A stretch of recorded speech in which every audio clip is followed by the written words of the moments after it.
ರಾಜ್ಯದಲ್ಲಿ ಮಠಗಳು ಶೈಕ್ಷಣಿಕ ಪ್ರಗತಿಗೆ ತನ್ನದೇ ಆದಂತಹ ಕೊಡುಗೆ ನೀಡಿದ್ದು, ವಿದ್ಯಾರ್ಥಿಗಳಿಗೆ ಶಿಕ್ಷಣದ ಜೊತೆಗೆ ಆಚಾರ ವಿಚಾರ, ಸಂಸ್ಕೃತಿ, ಮಾನವೀಯ ಮೌಲ್ಯಗಳನ್ನು ತಿಳಿಸಿ ಸುಸಂಸ್ಕೃತರನ್ನಾಗಿಸುತ್ತಿದ್ದಾರೆ ಎಂದು ಪ್ರಾಥಮಿಕ ಮತ್ತು ಪ್ರೌಢಶಿಕ್ಷಣ ಸಚಿವ ಬಿಸಿ ನಾಗೇಶ್ ತಿಳಿಸಿದರು.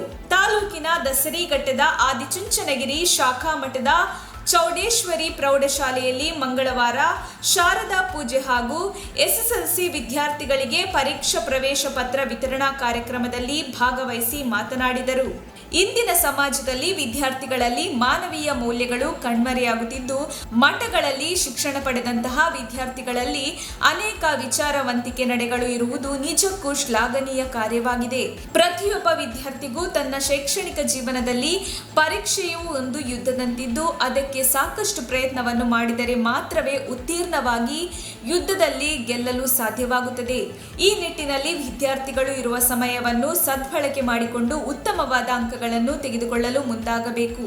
ಈ ಬಾರಿ ಪರೀಕ್ಷೆಯಲ್ಲಿ ವಿಧಾನವನ್ನು ಬದಲಿಸಿದ್ದು, ಪ್ರತಿ ಪ್ರಶ್ನೆಗೂ ಮತ್ತೊಂದು ಆಯ್ಕೆಯನ್ನು ನೀಡಿದ್ದು, ಅದರ ಸದುಪಯೋಗವನ್ನು ವಿದ್ಯಾರ್ಥಿಗಳು ಮಾಡಿಕೊಳ್ಳಬೇಕು. ಪಠ್ಯ ಪುಸ್ತಕದ 80% ಪಠ್ಯಕ್ರಮಗಳಲ್ಲಿ ಪರೀಕ್ಷೆಗಳನ್ನು ಕೇಳಲಾಗುತ್ತದೆ. ಆದ್ದರಿಂದ ಉತ್ತಮವಾಗಿ ಅಭ್ಯಾಸ ಮಾಡಿಕೊಂಡು ಪರೀಕ್ಷೆ ಬರೆಯುವಂತೆ ಶುಭ ಹಾರೈಸಿದರು. ಆದಿಚುಂಚನಗಿರಿ ಶಾಖಾ ಮಠದ ಚಂದ್ರಶೇಖರನಾಥ ಸ್ವಾಮೀಜಿ ಮಾತನಾಡಿ, ರಾಜ್ಯಾದ್ಯಂತ ಶಿಕ್ಷಣ ಸಚಿವರಾಗಿ ತೀವ್ರ ಸಂಚಲನ ಸೃಷ್ಟಿಸಿ ಪಠ್ಯಕ್ರಮದಲ್ಲಿ ಬದಲಾವಣೆಯನ್ನು ತರುವ ದಿಟ್ಟ ನಿರ್ಧಾರ ಕೈಗೊಂಡಿರುವುದು ನಿಜಕ್ಕೂ ಹೆಮ್ಮೆಯ ಸಂಗತಿ. ಅಲ್ಲದೆ ಪಠ್ಯಪುಸ್ತಕ, ಶಾಲೆಗಳ ಅಭಿವೃದ್ಧಿ, ಬಿಸಿಯೂಟ ಯೋಜನೆಯಲ್ಲಿ ಬದಲಾವಣೆ ಸೇರಿದಂತೆ ಹಲವು ವಿಚಾರಗಳಲ್ಲಿ ಬದಲಾವಣೆ ತಂದಿರುವುದು ಶ್ಲಾಘನೀಯ ಕಾರ್ಯವಾಗಿದೆ. ನಾಡಿನಾದ್ಯಂತ ಹಲವು ಮಠಗಳು ಗ್ರಾಮೀಣ ಭಾಗದ ವಿದ್ಯಾರ್ಥಿಗಳ ಜ್ಞಾನಾರ್ಜನೆಗೆ ಸಹಕಾರಿಯಾಗಿದೆ. ಇಂತಹ ಮಠಗಳ ಕಾರ್ಯವನ್ನು ಬಳಸಿಕೊಂಡು ಸಮಾಜಕ್ಕೆ ತನ್ನದೇ ಆದಂತಹ ಕೊಡುಗೆಯನ್ನು ನೀಡುವಲ್ಲಿ ವಿದ್ಯಾರ್ಥಿಗಳು ಮುಂದಾಗಬೇಕಿದೆ ಎಂದರು.